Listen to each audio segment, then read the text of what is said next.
Good evening, ladies and gentlemen. 38th favorite dad in the family community, Papa West, Jacob West, here for another episode of TMG Takes the Field, our weekly episode of talking about sports in general. Hopefully, I'm not coughing all throughout the episode like I was last week. Fighting really bad allergies, and it's almost done. Knock on wood. My table's solid wood, so I can do that. But just like every episode, we're going to talk a little bit about college football for the first couple of minutes, and then I'm going to invite my friend Tato over, and we're going to talk about the NFL. So again, talking about ranked matchups. Friday, we had Miami taking on Virginia Tech. Miami did win 38-34. And then our Saturday games. Couple of really exciting games. If you are not a college football fan, and I just have to beg you, watch one game from last week. Watch the last quarter of one game last week, and you'll understand why college football is amazing. We'll talk about that game here in a second. As far as Saturday went, very interesting matchups. We did have a huge upset. Actually, the first game we're going to talk about, Ole Miss, the number 6 seed, stayed at home, took on Kentucky. Kentucky lost to Georgia by 1 point, hoping to reign on the Rebels season, and they did. Kentucky beat Ole Miss 20-17. One of the craziest posts that I saw. Ole Miss brought a basketball hoop that had the Kentucky logo and a GoPro to kind of make fun of Kentucky's turnover celebration. Did that. Did an actual interception parody and still lost. So it's a great job. Great job, Ole Miss.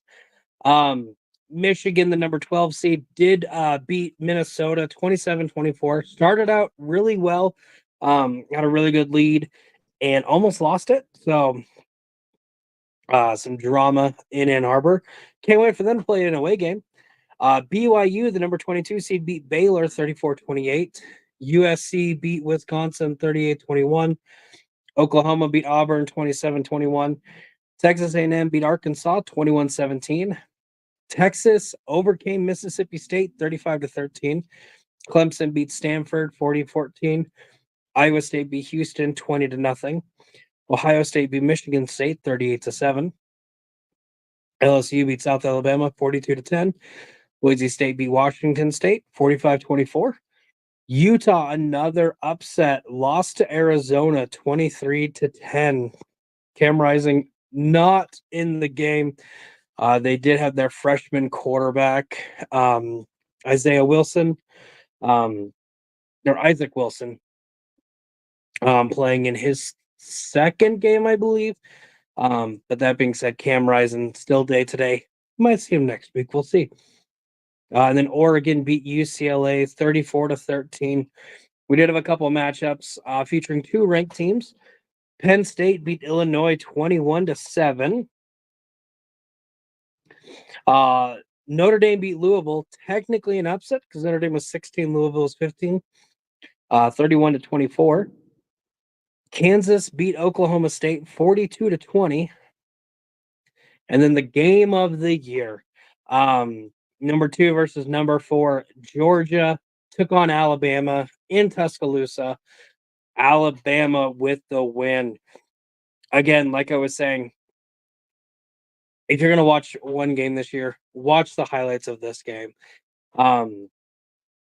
Alabama did great for most of the game up until the fourth quarter. Start of the fourth quarter, they were up 33-15. Georgia had 3 touchdowns back to back to back. Amazing comeback to actually get the lead 34-33. But with 2 minutes, 18 seconds left, somehow Alabama scored a touchdown. Georgia went down the field, and Carson Beck threw an interception right at the end of the game, which was a game-sealing interception, unfortunately, for Georgia. Very exciting.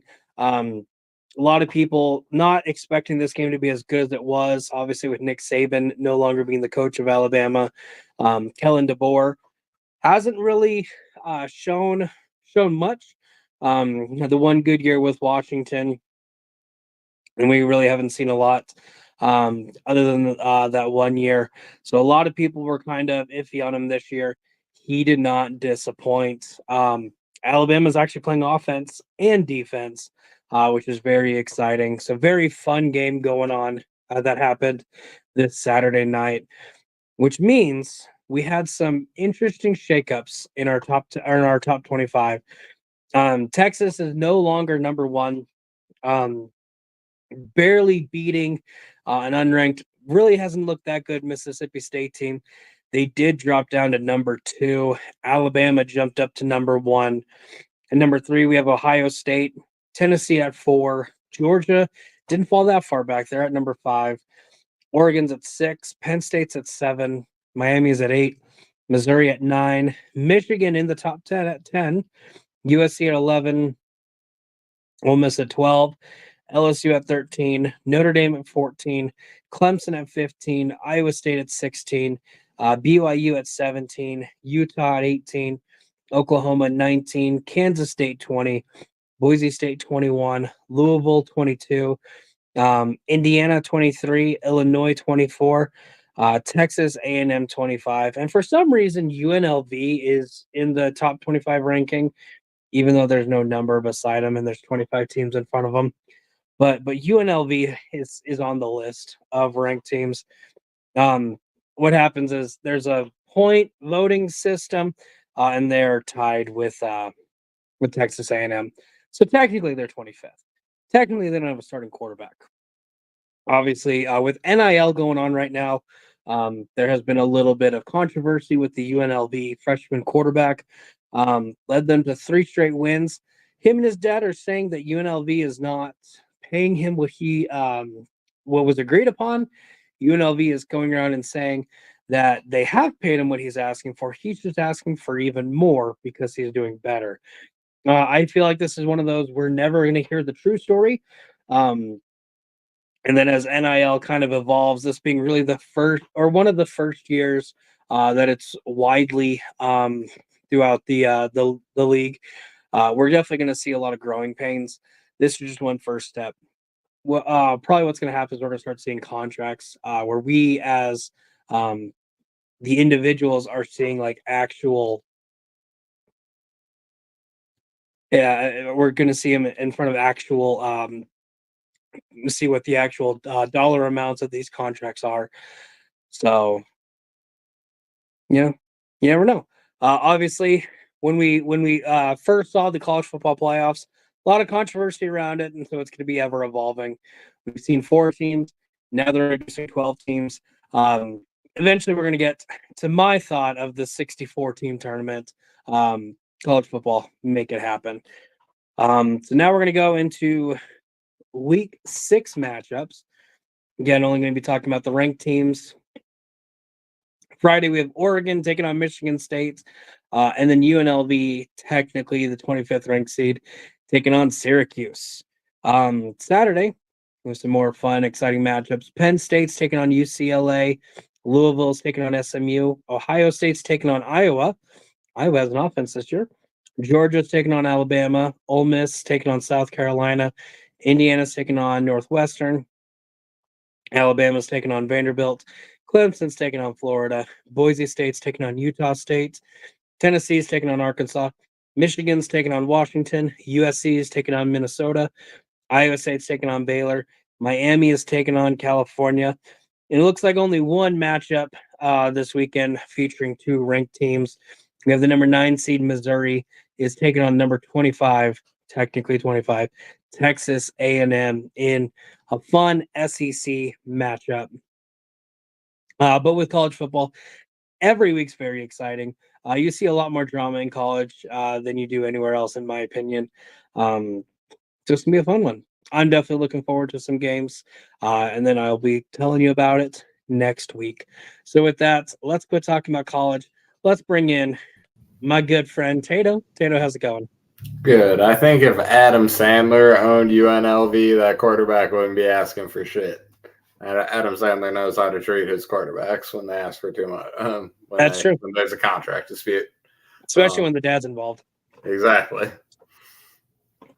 With that said, I'm doing good, Ski. I admittedly did not get to watch a ton of NFL this week. I've been a bit of a busy boy, running the shameless plug Lights Out Carnage tournament, in which you can find Papa West in the nearest future, maybe.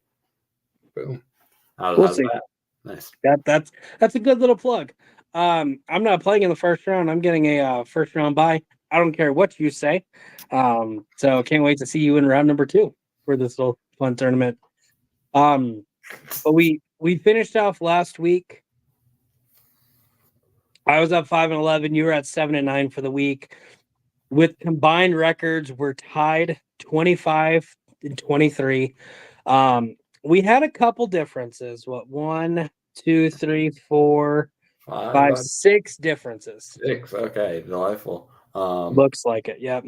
Yeah, so a little behind the scenes, you hit me up. Well, one of us had a better week than the other, and I did not pay attention so much to the point that I don't know who had the good week, and I decided it would be way more fun to find out live on the show than to actually check. So this is going to be a hoot. Yes. Very, very fun. Very, very good week. At least one of us.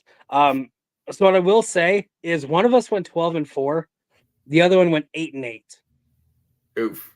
So there is a little bit of separation starting to form in the overall records. So let's go ahead and talk about last week in the NFL. Thursday Night Football. This game was a lot more fun and exciting than it had any right to be. And I think the fact that it was more fun and exciting than it had any right to be just means both those teams are awful, because you cannot tell me that the Giants are good. That being said, that must mean the Cowboys are bad. The Cowboys did win 20-15. Really, I think this was more of just two offenses making decent plays, but not really doing much. Like cool play here and there. The Giants did not score a single touchdown. 5 straight field goals. The Cowboys, they did get 3. No, they got 2 touchdowns and then 2 field goals. So very, very dramatic, but not really that good of a game. Tato, any thoughts on this one? Yeah, not gonna go too deep this week. I did catch the highlights from this one, but as you said, there weren't many to be had. So All 4 of them. Yeah. So yeah, the Cowboys were victorious. We obviously both picked the Cowboys. So no separation here. Going into Sunday, first game we had, my team, the Eagles, traveling to Tampa Bay. I'm very vocal on the fact that I mainly watch Red Zone, especially for the Sunday morning, Sunday afternoon games. That being said, I do go to church, so I miss out usually the first hour of games. Occasionally stuff happens with me and the wife. We have stuff to do Sunday morning or Sunday after church, Sunday afternoon. Like this week, we had to drop off the kid at his dad's house. We did a lot of stuff, so I missed like the first half of most of the morning games. So I watched the second half of everything on Red Zone. I didn't watch a single thing in this game. That just by the second half, I wouldn't have wanted to turn it on either. Yeah, no. Tampa Bay won 33-16. I'd love to tell you, man, we looked really good. We didn't. We're missing 3 key offensive players: AJ Brown, Devontae Smith, and Lane Johnson. Reed Blankenship was out for most of the game due to an illness. And hey, our bye week came at the perfect time. That's all I'm going to say. Potato, any thoughts on this one? Yep, ended up being tertiarily aware of this one. Found out one of the coworkers is a Bucks fan, so as I was watching the Bears, that came up, and she was checking the Bucks scores as well. So I was kind of aware of what was going on in it, but didn't get to see it. Like I said, I was at work, so all of those noon games are just never going to be watched by me, except when I can sneak peeks at the Bears games. Shh, don't tell the boss. I won't tell your boss. Your secret is safe with me. With the rest of the internet, I don't know. We'll see. But again, Uh, Coming into the season, when I heard our bye week was going to be week 5, I was like, "This is such a stupid bye week." After week 5, hey, let's get a nice little reset. Let's get our players healthy, um, and let's go through that horrible 11-12 game stretch. Brutal. Um, next Hate we the have early bye the week. yes. Next we have the Broncos beating the Jets 10-9 in a slobber knocker. We both picked the Jets, so both wrong on this one. Um, One thing to highlight on this one was really good play defensively. Um, and I don't know if that's the fact that these defenses are good or the fact that these offenses actually kind of stink. I'm gonna go with the latter. Um, One thing with the Jets is their line's really not that good. Pretty much the second Rodgers got the ball, he was getting pressured. 5 false start penalties against the Jets offensive line too. And then, I mean, with the Broncos, Bo Nix went 12 of 25 for 60 yards. A Tim Um, Tebow performance for the ages. yes. Fun fact, so he had 12 receptions or 12 completions. Cortland Sutton had 3 of those receptions, and he got all 60 of those yards. Um, let's see. Uh Michael Burton got 3 yards. Javonte Williams got 3 yards. Troy Franklin got -2. Tyler Beatty got -4. And then Nate Adkins and Jaleel McLaughlin both with a catch and 0 yards. Um, so a lot of check down passes, a lot of screens that just did not work out for them at all. So again, very fun defensive slobber knocker on this one. Tato, any other thoughts? Nope, that's about all I had. All right. Next, we have the Vikings taking on the Packers. This was our first difference. I had the Vikings winning, you had the Packers. Vikings stormed out in front to the end of the first half, 28-7. But the Packers getting a touchdown with like 20 seconds left in the first half. So the first half was very much all Vikings. The second half was really more Packers trying to get that comeback, but unfortunately unable to get the comeback. The Vikings did win 31-29. Sam Darnold 275 yards, 3 touchdowns. Aaron Jones ran for 93 yards, and then the biggest thing, Jordan Love came back. This was his first game since his week 1 injury.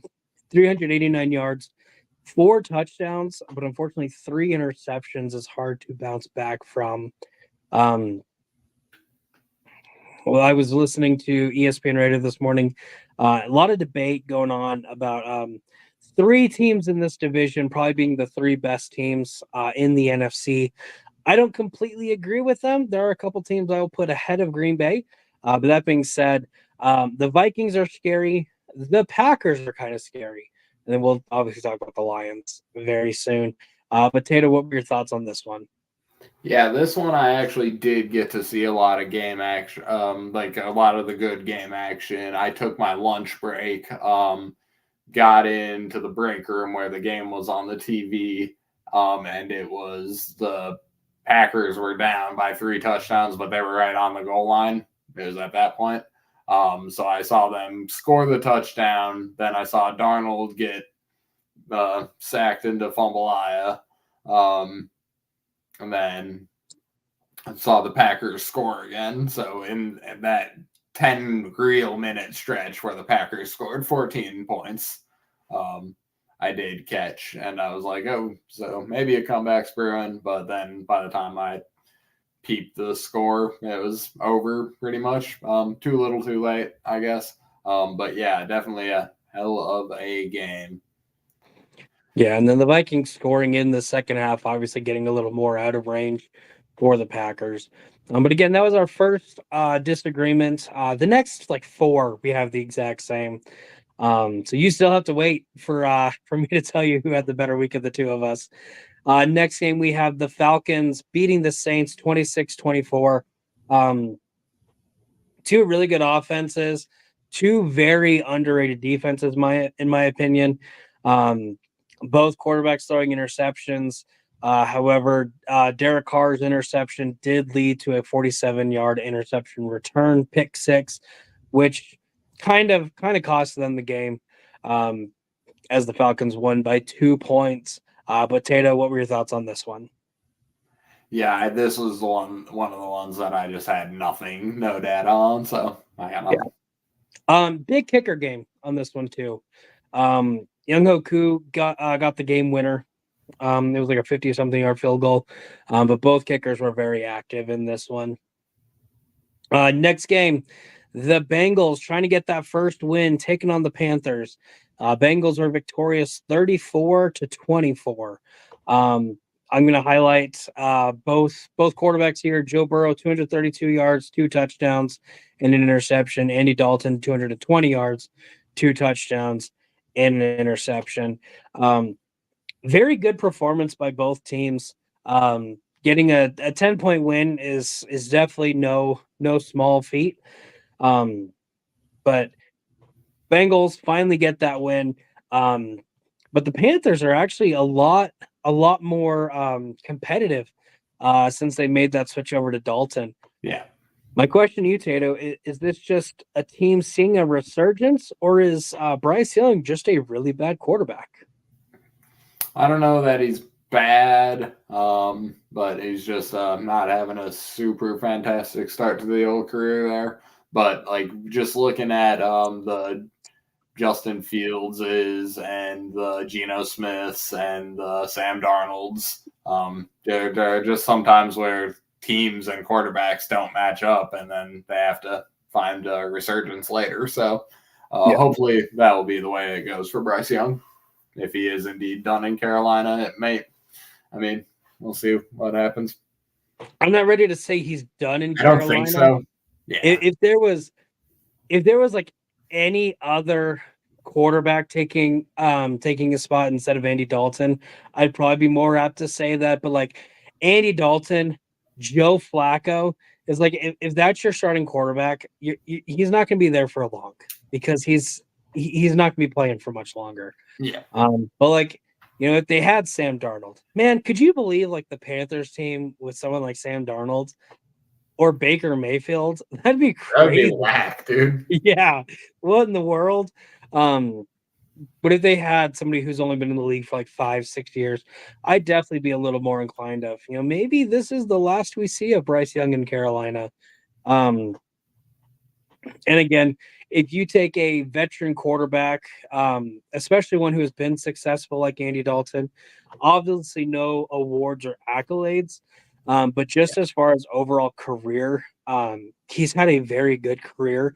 So he's definitely going to ball. If you give him a ball, tell him, hey, just go out there and play. He's Yeah, gonna ball. he can be a top 12 dude when he Mhm. like just when he's especially when he's not pressured. Yeah. Very good. I mean, like obviously that's how quarterbacks operate and stuff, but he does tend to crumble under pressure a little bit. Yeah, and again, this Panthers team has really had a resurgence. First 2 weeks, this team just was not playing at all. Couldn't do anything good on either sides. And there's definitely been a little ignition going for them. This team is starting to play a little bit. Whether it's hey, we have a leader, whether it's hey, it's week 4. We're starting to get back in the rhythm. I don't know exactly what it is. But definitely something has changed, and so they might not be the last team in the division in the league. We'll see though.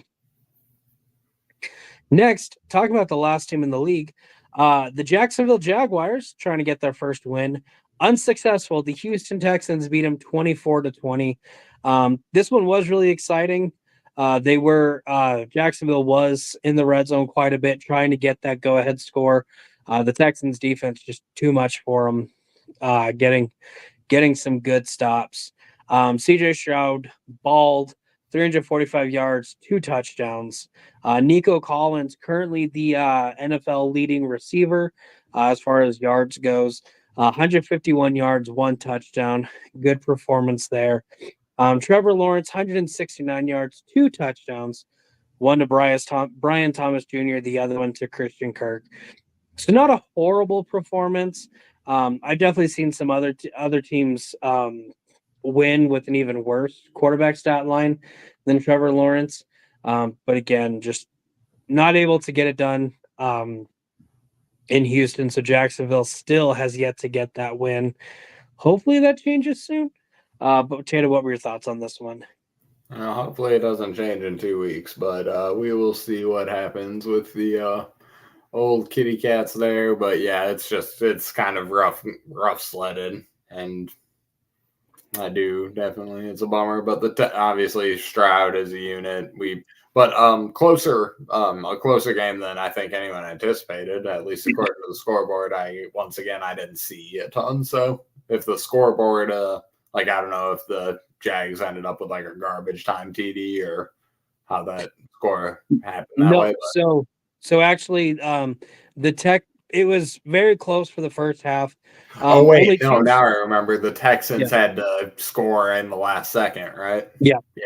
yeah. 18 seconds left. They did get that touchdown pass to end up winning the game. Um, So very real close game. Yeah. very Shout out very Jags close on game. that. Yeah, and obviously with division opponents, they're generally going to be a little closer, just because you don't like these teams.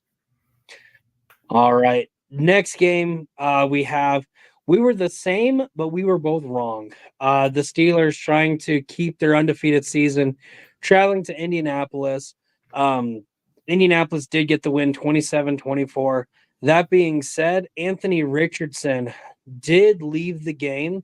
Um, I don't it was second or third quarter. It's kind of in the middle. I believe it was a hip injury. Um, and Joe Flacco came out and ended up doing just enough to keep Indianapolis with the lead. Um, Pittsburgh did try to come back, but was unsuccessful. Joe Flacco getting 2 touchdowns. Jonathan Taylor ran for 88 yards and a touchdown. Justin Fields, oh my goodness, 312 yards passing and a touchdown, 55 yards running and 2 touchdowns. I think he's going to be the starter for the rest of the season, at least a good majority of the season. I think Russ. It's gotta go Yeah, that way at this point. Fields is definitely just too hot. I mean, unless Fields goes to shit for a month and a half, like for a 4 or 5 game stretch. yeah, but I I don't see that still happening. I don't see that happening either. Kind of some more news that I want to talk about with this. Although the news doesn't really affect either of these teams. Devontae Adams, the Raiders have said that they are willing to trade him. They're just looking for at least a second round pick to go along with some more picks. They have to have a second. And a lot of people have been saying that Pittsburgh is going to be in that mix. Um, and if they get another receiver, because right now George Pickens is doing good, but not able to, not really good enough. If they get another a really one of the best receivers in the league, that team is going to be scary. I don't know if it happens, um, but if it does, we talked about the Steelers not getting a winning season. This team's going to win it all. Probably not, but like this team would be scary if they got Devontae Adams. Um, and then obviously Anthony Richardson. No word yet on how severe the injury was. So nothing yet as far as who's going to go into next week's matchup. If they play next week, I'm trying to remember when their bye week is. Um, yeah, they play next week. I just couldn't remember if I wrote their name down today or not. Next game, this was a difference between the two of us. We have the Rams traveling to Chicago, taking on the Bears. The Bears won 24-18. Matthew Stafford was unable to get that game-winning drive like he so normally does. Oh, I was scared. Yes. I was sitting there like, eh. And so I'll go off on this one if you're Yeah, good. I'll let you. Yeah. Yeah, sure. So when Tory Taylor came to town, it was definitely like, oh, should they be spending a 4th rounder on a punter? And I was like, there will be games that Torrey Taylor will impact dramatically. And I think if Matt Stafford has a little bit more room to function on that last drive, maybe some other things go down. And Torrey had a bunch of great punts. So I'm gonna put this down as one game that Torrey Taylor significantly impacted. I'll put the W on him. Javon Dexter showing up. Like, I'm glad his growth is going faster than I expected because I've always been keen on him. And he's got 3 sacks this year, 1 sack in each of the last few games. Pairing him with Montez Sweat has been fantastic, and his development is just fantastic. And also shout out to Swift for finally getting going. And Caleb, also, I got to talk about Caleb, of course, continues to improve every single game. And that's really the most important thing that I can see in this football season. It's just if Caleb keeps getting better every game, big thumbs up. And, of course, the Bears defense is scarifying. Yes. No, you said it. Caleb Williams definitely played a lot better this week than he did the week prior. Only getting 1 touchdown, but again, that's 1 touchdown more than he had in the first 2 weeks. 157 yards. And one thing that I saw too is he had a lot more time in quite a bit of the games of the plays that I saw. He wasn't running for his life the second he got the ball. He had time to make plays. And like you said, DeAndre Swift, I still think he's a little upset that he's in Chicago and not Philadelphia right now, but he did finally get that touchdown that has been eluding him all year. I think he's just really excited to be able to be like on the 1 yard line and be able to get the ball and no worry about, man, I gotta get in Jalen Hurts' butt and push him. No one wants to do that. But he did finally get that touchdown. So definitely glad to see that. And you might be asking yourself, he said y'all were different, so that means Tato got this one, right? In the immortal words of Jacob, in the immortal words of Papa, let me call myself by my correct name. I don't know why, but give me the Bears. I got the win on this one. Tato going with the Rams. So Tato, I had the much better week than you did. Yeah, this is not going to go my way. Yeah, I hate to say it. If it's a Bears W for that, I will fucking lose the shit out of every week. Like, I will take a 6-point or 4-point loss every week if the Bears keep getting the W. Yeah. So we will see That's how fandom out that shakes out. Yeah. Once do offensive line, still some rough penalties, but they're coming together. It's getting better. It's still not good, but it was definitely better than it's been in previous weeks. So shout out those guys. All right. The next game, the first of the afternoons, Washington traveling to Arizona. This was another one we were different on. I had the Commanders winning. You had the Cardinals winning. Great stat line by both teams. Kyler Murray, 142 yards, 1 touchdown, which went to Marvin Harrison Jr. James Conner did another great job running, 104 yards and a touchdown. But the Cardinals were no match against the crazy Commanders offense. Jaden Daniels, 233 yards, a touchdown, did throw his first interception. And then Brian Robinson Jr., 101 yards and a touchdown. The Commanders 42, the Cardinals 14. So this is where I started getting that separation. I'm on the piece of ice that's kind of floating off. You're trying to get on, and I just kick it. You can't see my foot right now, but I'm making a kicking motion. This is the separation that we've been fighting for all season. Any thoughts on this one, the Commanders Cardinals game? Yeah, the Commanders the Commanders might be for real. Shout out to Jaden, he's balling out. Yeah. And I definitely just I haven't watched enough to maybe I didn't really see how good they are, but I'm not sleeping on them anymore. I'm not. It's not. They have a rookie quarterback. It's early in the season. So yeah, definitely more of an eye on them. Yeah. One thing I will say about the Commanders, they do generally play pretty safe. Obviously, I was talking about their offense. A lot of check downs, a lot of slants, not any like huge plays. Obviously, that touchdown to Terry McLaurin at the towards the end of the Bengals game proved me wrong there. In this game, definitely a lot more of just letting Jaden throw it. But the Commanders, if it's 4th and 2 and they're kind of in field goal range, they're going to kick the field goal. This team is definitely preaching points are better than being risky. Obviously, they had that long stretch of not punting. Um, yeah, this team is just definitely trying to be efficient. When they have the ball, they're going to score, whether that's 7 or 3. It really doesn't matter because they're able to put points on the board. Their defense doing just enough to keep the other team off of the board for a couple drives. Get them into where hey they have to start playing risky, and it ends up biting them in the butt. So I'm still not ready to say that this Commanders team is legit, but they're definitely a lot better than most people thought they would be this year. All right, next game we have the 49ers taking on the Patriots. 49ers were without a lot of players last week. They had a couple of people come back this week, but they didn't really need any help. They beat the Patriots 30-13.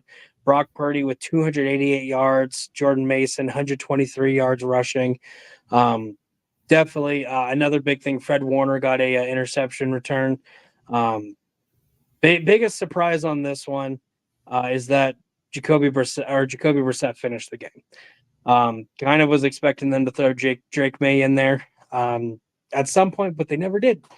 49ers definitely look dangerous, like this. A lot like the team we thought they were going to be, and to do this without Christian McCaffrey, kind of a little scary. Tato, any thoughts on this one? Yeah, Jordan Mason, just the running back, Brock Purdy. Yeah. They know how to pick and develop talent down there in San Fran. Shout out. Does anyone even have proof that Christian McCaffrey actually has knees right now? No, I think it's his Achilles that's giving him issues, though. Okay. And from what I was reading is that what he's fighting right now, a lot of people get in one leg. Like that's the common thing, and he has it in both right now. So that's why we haven't seen him yet. Whether we actually do see him, I don't know. Because this team's really looking like they can do quite a bit without him. And if they sit McCaffrey all year and then in the playoffs, they're like, hey, we have the greatest running back in NFL history. Yeah, I said it. Who hasn't done anything all year. He's hungry. We're just gonna let him run the whole game. Like that'd be a pretty scary team. Yeah, Just let him get fully. if he's got fresh legs in December. Yeah. All We'll see. right. Yeah. The next game and the last, or not the last. I was gonna say the last of the afternoons, not the last of the afternoon. Um, but we had the Browns taking on the Raiders. Both teams trying to get a comeback. Um, you said you'd never go for Deshaun Watson. You went for Deshaun Watson. That proved very, very costly. As the Raiders got the victory, 20-16. Um, Not a lot to say in this one, um, except Daniel Carlson's a good kicker. This was very much another just two bad teams playing each other, not really able to do anything. Gardner Minshew, 130 yards, no touchdowns, also no interceptions. Um, Alexander Madison, 60 yards running. Deshaun Watson, 176 yards passing. And then Jerome Ford, 58 yards running. Not a lot on the offensive side. Um, again, really a lot of kicking. The Browns got a fumble recovery at the end of the game to try to get back, but unable to get the win out of it. Any thoughts on this one? Why you're a failure for picking Deshaun? Yeah, nope, that sums it up. All right. And then the true end of the afternoon games. The Chiefs traveling to Los Angeles to take on the Chargers. The Chiefs won 17-10. Mahomes had another kind of bad, like he had one really bad interception that actually proved very costly for the team. 245 yards, did get a touchdown. But Travis Kelsey is finally here to play. 7 receptions for 89 yards. Justin Herbert did have 179 yards per touchdown. But one big thing is during the interception that Mahomes threw, there was a collision. Patrick Mahomes did the whole arrow to the knee, but he did it to the wrong knee. Instead of hitting a Chargers player, he hit Rashee Rice right in the knee. Nothing yet as far as what that injury entails. There was a lot of fears that it was a torn MCL or ACL. Nothing yet though official as far as that injury. But like I said before, this was going to be a pretty competitive game. And obviously, two division teams, the two heads of the division, in my opinion. But the Chiefs getting the victory. Tito, any thoughts on this one? Travis Kelsey has less touchdown receptions than Jared Goff. That I saw that today. All the players that Jared Goff has more touchdown receptions than, and it was kind of scary. Just all these great receivers who have yet to score. That's But we'll I talk about love that me a game. good early season whack fact. Yeah. All right, let's go ahead and go into the Sunday night game. The Bills taking on the Ravens. This is one that you got right and I got wrong. I had the Bills winning. Bills didn't even show up. The Ravens won 35-10. One thing that was really frustrating with this game is I had a really good parlay, and the only one that didn't hit was I had Josh Allen getting over 230 yards receiving. He finished with 180, and I was like, "Hey, it's great because he's gonna have a drive where he just throws it. I just need 50 yards." And Mitch Trubisky walks out. I'm like, "Are you kidding me?" Oh no. Yeah. Yes. I'm like, Welcome to my life being ruined by Mitch Trubisky. That's yeah. how that goes. Mitch Oh, Trubisky ruins your life. That's yes. And then I had like a last minute. I'm like, um, the spread was 25.5. The Bronco or the Ravens had the ball. I'm like, they have to kick a field goal, right? I'm gonna bet like $5 on them to beat the 25.5 point spread. 2 plays later, we're gonna punt it. I'm like, you got to be kidding me. No. So I was very frustrated by a lot of stuff on this game. Um, those two things, obviously. And then the fact Derrick Henry almost 200 yards. What the very first play of the game was an 87-yard touchdown run. He just had his way with his Bills defense. Lamar Jackson, 156 yards, 2 touchdowns. This was definitely one of those. One team showed up, the other one didn't.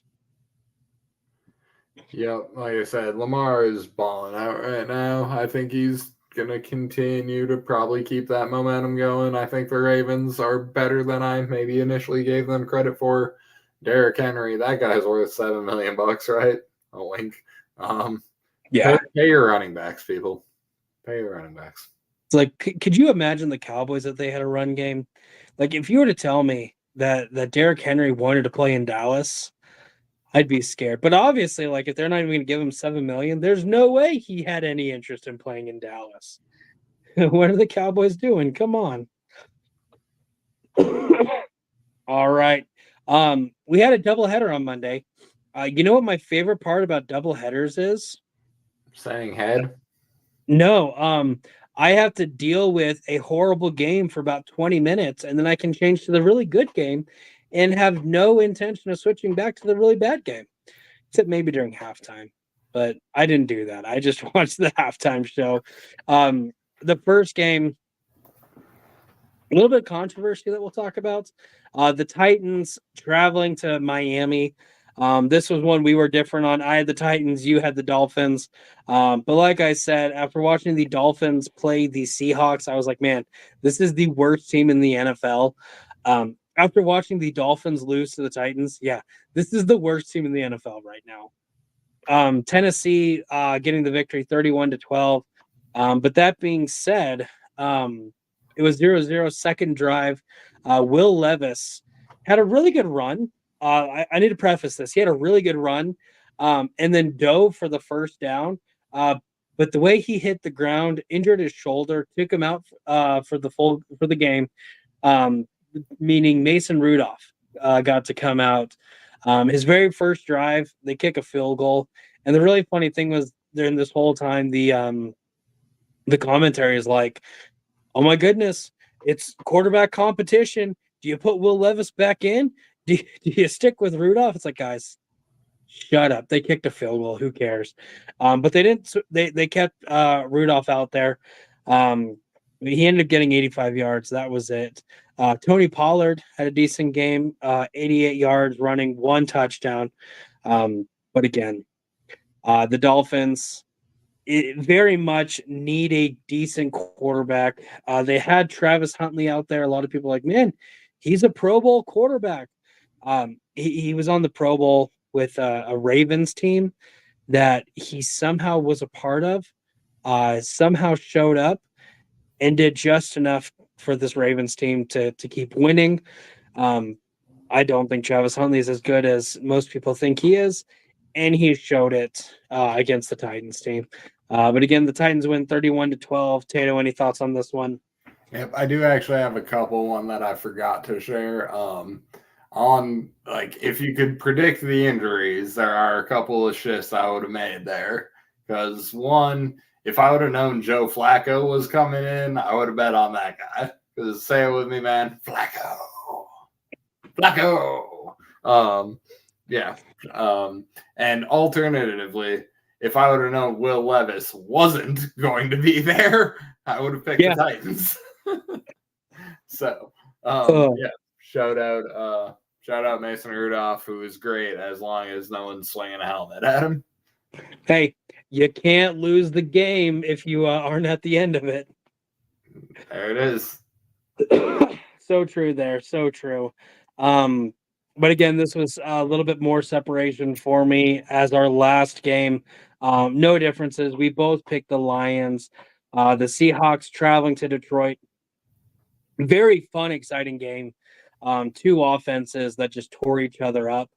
But the Lions getting the victory 42-29. Jared Goff, 292 yards, 2 touchdowns. Jahmyr Gibbs had a couple touchdowns. David Montgomery had a touchdown. Geno Smith, 395 yards, a touchdown, 1 interception. Kenneth Walker getting 3 touchdowns. But really, the biggest travesty was that DK Metcalf did not score a touchdown. That was another bet that I had that both David Montgomery and DK Metcalf would score a touchdown. And he had one that they just took away from him, those punks. So it was out on the 1. What? It's kind of the reason that Kenneth Walker had as many touchdowns as he did. Because they gave him the ball like right there. Yeah. But one thing I will say is I have not been high on the Seahawks after watching this game. They're kind of my favorite to win the NFC West. Again, the 49ers are good, but they're not healthy, and that's a problem. This 49er, the Seahawks team has a much better defense than anyone's talking about. And it doesn't matter if it's Kenneth Walker or Zach Charbonnet. Whoever it is going to run for a little bit, and then they're randomly going to throw like a 200-yard touchdown pass to DK or Tyler Lockett. I think this seems a lot scarier than they have any right to be, really. Potato, any thoughts on this one? Hey, Jay will be happy to hear you say that. Jay, you only get one from me. There you go. There it is. All right. So to end out the week, I was 12-4. Tato, you were 8-8, which brings our overall records. I'm at 37 in 27, you're at 33 and 31. So I did get a nice little 4-game lead on you. We'll see. You're probably going to take it back this week because I don't feel good about this week. Just looking at everything, I'm like, this is who I think's going to win, but I could see either team winning. So let's see what your thoughts are on this. Starting off with Thursday Night Football, we have the Buccaneers traveling to Atlanta. Right now, Atlanta is favored. Trying to see by a point and a half, so it's basically a pick 'em on that one. Both teams are really healthy. I have the Falcons winning this one. Again, it's kind of which team do I trust more? I really don't trust either team, but I trust the Falcons just a little bit more. This obviously is going to be huge for NFC South rankings, getting this first win. But again, it's in Atlanta. I don't think that really means anything because Atlanta's lost more games at home than they have anywhere else. It's a stupid thing to say, but I said it. Road Warriors, man. Yeah, They're but I those do 90s think, Falcons. Yeah. yeah, I do think that the Falcons, again, just do enough to get the win on this one. Tato, who do you have and why? I thankfully do have the Buccaneers here. Hopefully, we'll get a little ground. The way the Bucks handled the Eagles last week, who are admittedly a little beat up, and Kirk Cousins can't win 2 games in prime time in a year, can he? So I was listening to Colin Cowherd right after the Eagles game, and he's like, if you really look at Kirk Cousins' primetime record, he's not that bad. He was like, 9-5. So it's like everyone gives him crap. He's actually not horrible at prime time. It's just when, Taylor. yeah. So next, go into our Sunday games. We have an early game, our first London game. The Jets are taking on the Vikings. So Tato, give me your thoughts on this one. Do you have the point spread? I think you should throw the point spread over the. Okay, I can do that. So as of right now, the Vikings are 2.5-point favorites.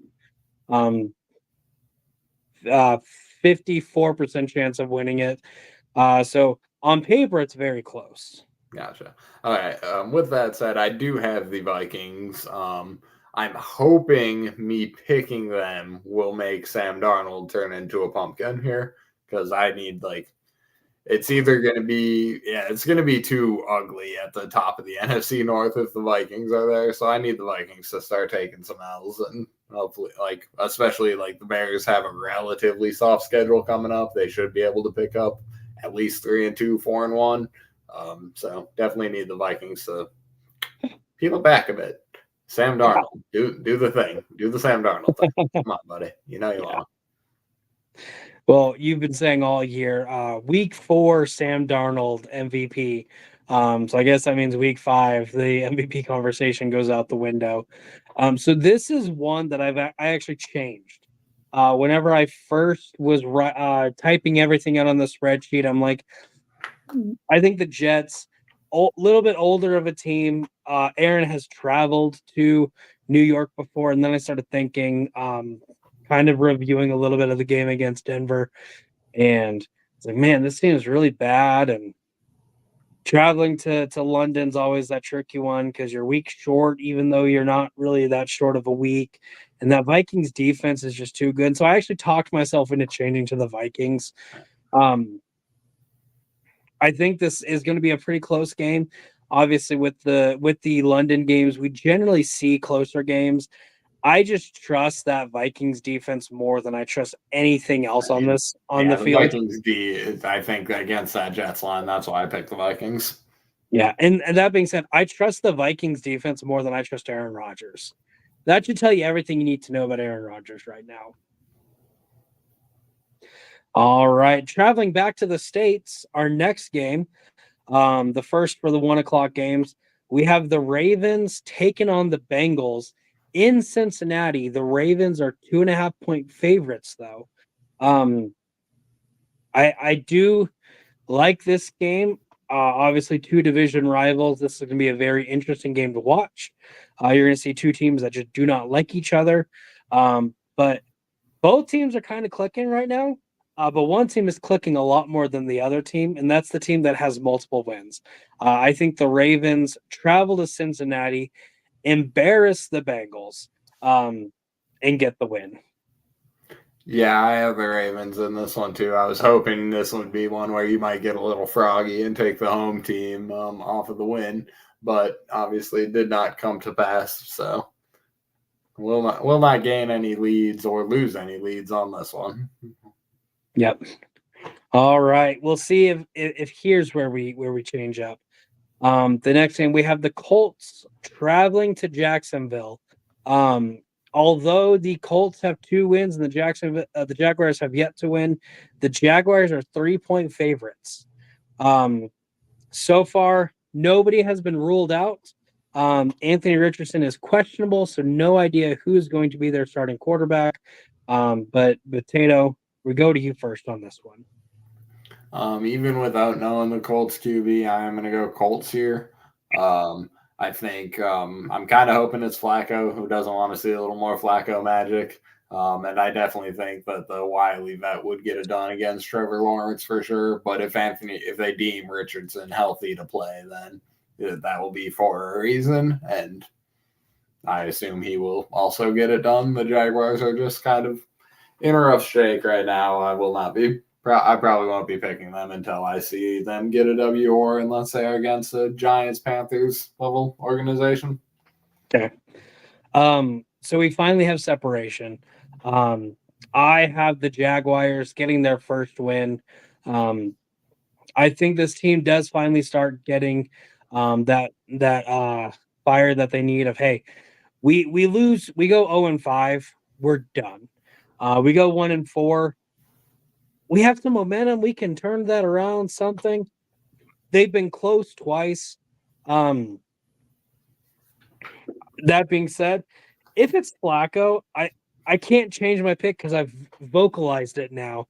If Flacco plays, I do think that the Colts do get the win.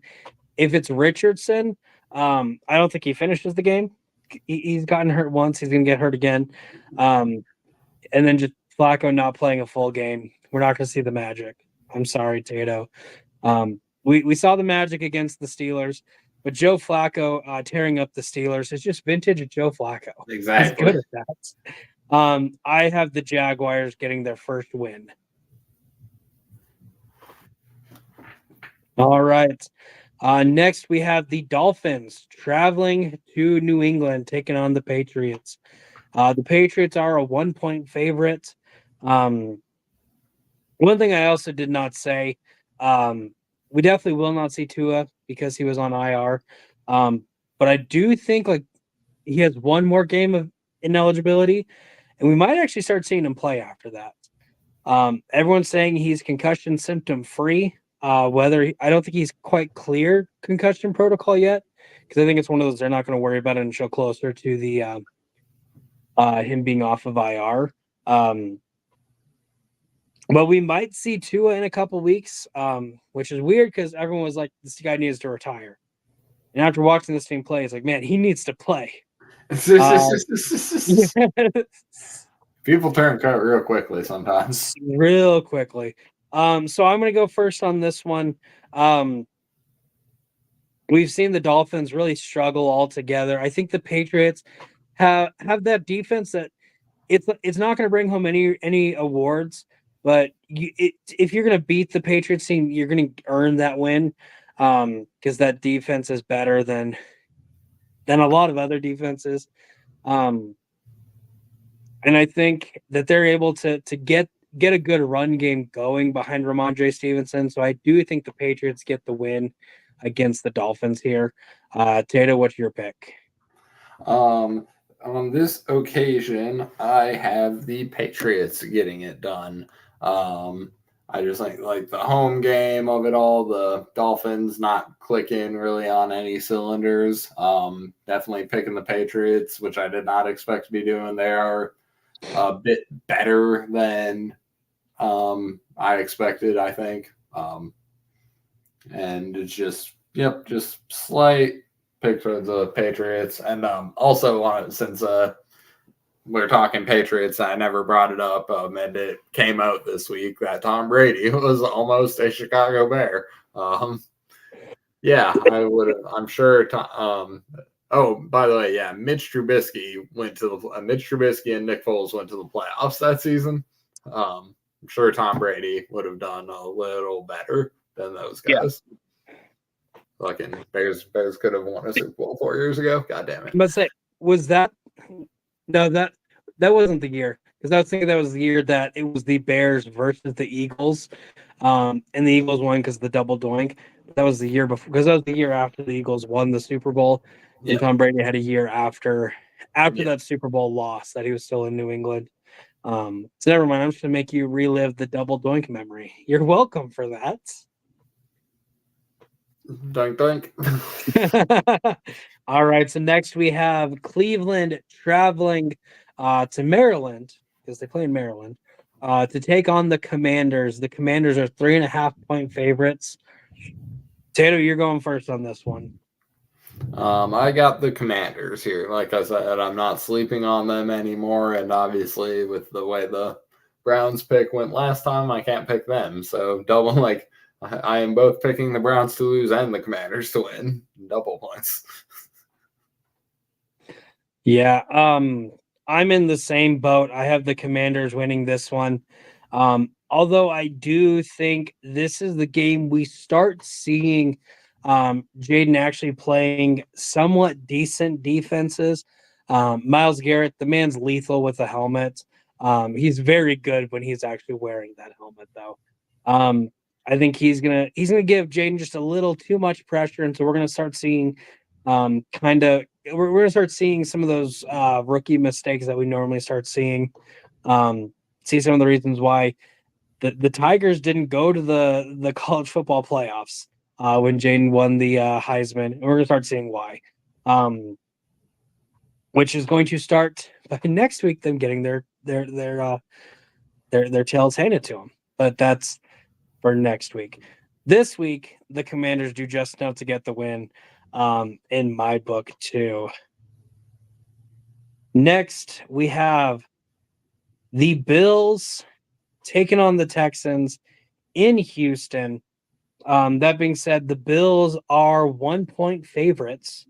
So this is again another pick 'em. Two very good teams. Didn't really go with that. I went with that team. I have the Bills. I think Joe Mixon's still out one more week with his knee injury. And that's the Texans have not done as well without Joe Mixon, because giving that run game a lethal weapon is definitely hurt them not having that option. I do think the Bills bounce back from that horrible loss that they suffered last week. No need to worry about weather. This is an indoor game, as it's in Houston, and I think that the Bills come back. So, Tato, what are your thoughts on this one? Yeah, I pretty much echo your sentiments. I do take the Bills to get a bounce back game after they were rolling really good, but then they came up just against one of the best teams in the league, I think, in the Ravens. And I think after getting beat up that hard, they're going to be playing with a chip on their shoulder. So, Bills. All right. Next game we have the Panthers traveling to Chicago and taking on your beloved Bears. The Bears are 3.5-point favorites, and I have you going first on this one. Yep, this is the Bears. Like I said, I can't quite pick them until they start showing stuff on offense. They did start to show stuff on offense. And also, I realized that I would have been picking them this week anyway, even if they had not shown stuff on offense realistically against the Rams, because they're playing the Panthers. So I'm hoping this isn't I'm hoping this is not a trap game, because everything on paper says Bears. Yeah. I think the biggest disappointment in this game is that Bryce Young isn't playing. Because then you had that storyline of we traded first round picks. We got Caleb out of it, and you got Bryce. We're gonna see who won the trade right here. And we can't really see that if Dalton's playing. But that being said, we do still have that I think the second round fact that draft. Dalton's playing though kind of Kind of shows speaks that you're to. not wrong. You're not wrong there. But we do also have that second round draft pick in this upcoming draft that the Bears still get. So what an embarrassment on the guy that we got out of the trade kicked your team's butt so bad that we're going to get your pick, and the guy that you got out of the trade isn't even playing good enough to play. I know I have the Bears winning this one too, and again, it's going to be such a weird one of just he'll give up all that for Bryce Young just to sit him after the second week of his second year. Like, Oof. yeah. All right. First of the 4:00 games, we have the Raiders traveling to Denver. Right now, the Broncos are 3-point favorites.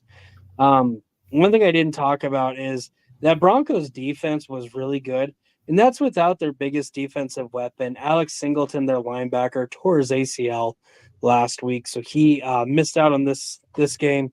The crazy thing is he tore his ACL like in the middle of the first half, and he finished the game. Yeah. Playing at like a high level. Alex Singleton was an Eagle, so I fell in love with him there. And then just watching him do really well, be a huge leader on that Broncos defense has been really crazy to see. But I'm going first on this one. Yeah. I think the Broncos defense does just enough against Gardner Minshew, plus of it being in Denver. I'm sure that's going to do something for the Broncos. I think that they get the win on this one. Yeah, just the torn ACL finishing the game bit reminded me of one of my favorite bits of NFL lore, in which Jack Youngblood breaks his leg during the championship game, finishes, plays the Super Bowl, and then plays the fucking Pro Bowl. Because fuck you. Back when the Pro Bowl was the last game of the season. Yep. Back when they traveled to Hawaii for that game. Yeah, because fuck you. Mike's not going to stop me from going to Hawaii. Yes. Football players used to be football players, man. No, yes. I'm definitely not that old just yet. Shout out to all the new guys as well. They're tough. And I will say too, the skills competition is really cool, but it had nothing on the skills competition back when the Pro Bowl was played in Hawaii. Let's see what quarterback can throw the football the furthest. That was some pretty fun stuff. We need that back. I love kick-tac-toe, so as long as kick-tac-toe sticks around forever. Yeah. With that said, I have the Broncos on this game. Okay. Yeah. Sweet.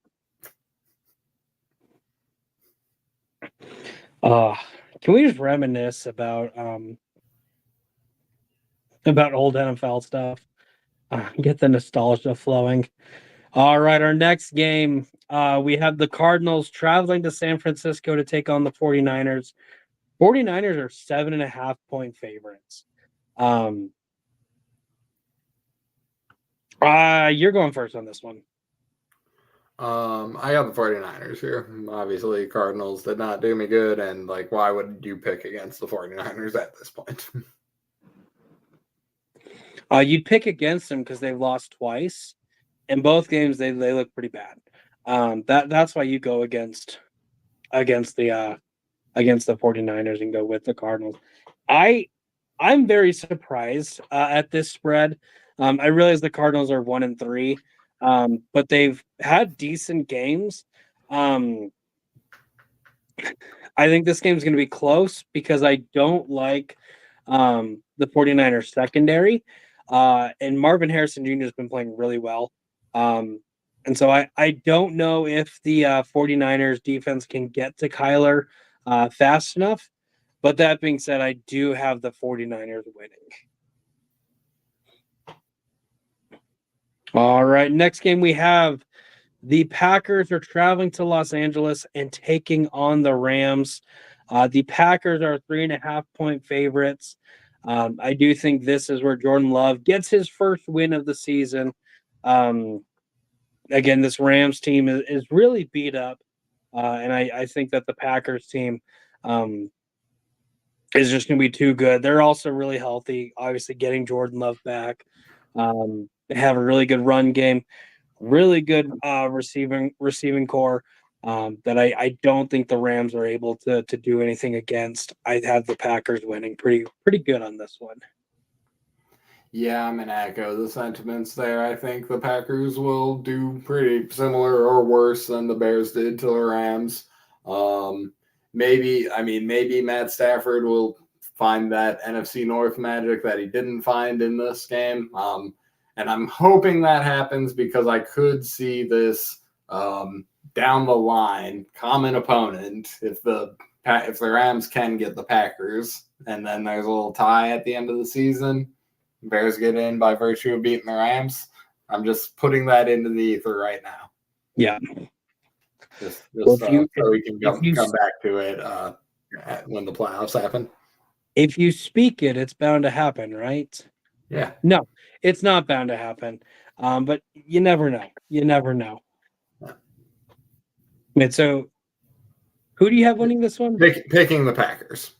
Picking the Packers, but hoping for the Rams. I thought that's what you said, and then if ever I pick the Packers, I am not hoping for them to win at any point. So, I mean, obviously, unless it impacts the Bears getting into the playoffs in the future. It's like you started saying, I really hope that the Packers lose and get that common opponent. I'm like, wait, I typed out the Packers on here. I get it now. Yeah. I'm old. I'm sorry. It's been a busy day.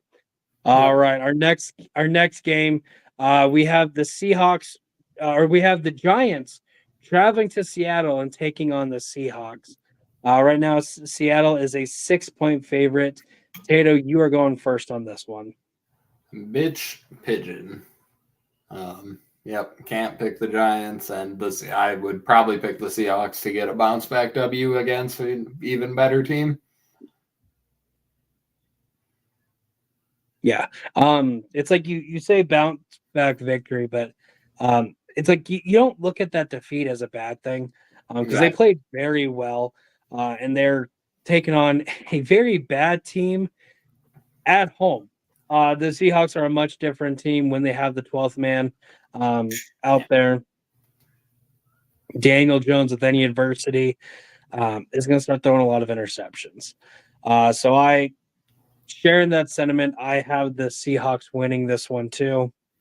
Going to Sunday night, I'm not looking forward to this game, but I'm also really looking forward to this game. We have the Cowboys traveling to Pittsburgh, taking on the Steelers. Right now, the Steelers are 2.5-point favorites. I'm going first on this one. I have the Steelers winning this. Again, one thing that has been proven time and time again, if you want to beat the Cowboys, just run it down their throat. Najee Harris is, and I believe it's Jalen Warren. We haven't really seen them take over a game yet this year. I think this is the game we do see it. And then Justin Fields just having that dual threat capabilities. Start seeing some play action fakes going. Dallas is without, I think they're without DeMarcus Lawrence. He's doubtful. Micah Parsons is also doubtful. So if they're not playing, a huge loss to that Cowboys defense. And I mean, the Cowboys can't really do anything offensively right now. Throw in the mix that they're playing one of the better defenses out there. I think TJ Watt has a heyday. I can't wait just to see the Steelers kick the crap out of the Cowboys. I will echo your sentiments on that one. I have the Steelers getting this W too. I think this one is a very close one, and it kind of comes down to home field, or does it come down to home fields? Ooh, I like the little pun that you did there. All right, next we go to our Monday Night Football game. The Saints are traveling to Kansas City to take on the Chiefs. Right now, the Chiefs are 5-point favorites. But that being said, Rashee Rice, while nothing has been said um, as far as what the injury is, what has been said is he's not playing this upcoming week. They will be without him. Um, does that affect anything? I don't know. You tell me. I say it does not. The Saints finally crashed back to earth last week. Maybe as expected by some, maybe not. The Chiefs, I think Patrick Mahomes finds a way to get it done, and also Travis Kelce with 0 touchdowns this year, I think ends this week. With no Rashee Rice, I think we find, and like you said, he got going on offense, just did not find the end zone last week. So I think he finally definitely gets in the end zone here, and the Chiefs get it done. Yeah, I'm going to kind of echo those sentiments just a little bit, and you'll see why. Travis Kelce, one of the main reasons he went off is because he was the biggest target out there with Rashee Rice being out. So I do think that we're going to start seeing that connection light it up again. But I do think that the Chiefs definitely took a huge step back with their run game. One nice thing to see, though, is they did get Kareem Hunt back. He should have never left Kansas City, but that's a conversation for a different day. He is back in Kansas City. He is definitely not performing at the same level he used to. Yeah. So while they're not as good in the run game as they used to be, they are still good. But I do think that the Saints defense does just enough to kind of rattle Patrick Mahomes to make him throw those mistakes that he's been doing a lot. He was doing it a lot last year too, especially in the first half of the season, just not playing at that full MVP caliber. He fixed it at the end of the year.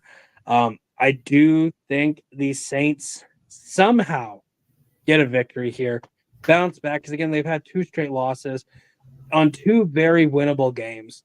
I think they've lost by a combined 4 points. I'm trying to remember if the Eagles game was a 2-point loss or a 3-point loss.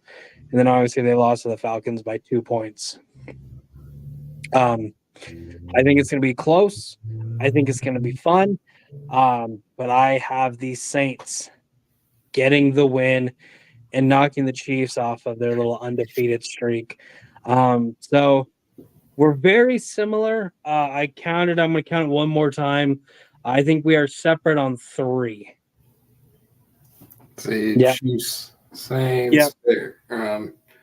Bucks, Falcons, Jags, Colts, yeah, and then Saints, Chiefs. Dolphins. Did you say Dolphins? No, I have the Patriots winning. Okay. Yeah. Cool. So needless to say, you might make up some ground, but I can't wait to be still in control of this little fun competition that we're doing at the end of next week. But one thing I do want to say real quick as we close out, check out Lights Out Trivia. Tato has just taken the ball on that one. I think he's gonna take the ball and run with it. I can't say he's done that yet because he's had 2 matches pop up so far, but it's always fun and exciting when that league is running, because it's not just movie trivia. It's a little bit of everything. Really fun and exciting. He's in the middle of a tournament that I'm going to pop up in eventually. Again, first round bye. Can't wait to get round 2. I don't care what you say. I demand a redraw or whatever. But for everyone at TMG Entertainment, TMG Trivia, and Lights Out Trivia, because I'm going to call this a partnership right here. Thank you so much for watching. Like, subscribe, check us out on Facebook. Make good choices. Or don't. Not your dad, but I could be your papa.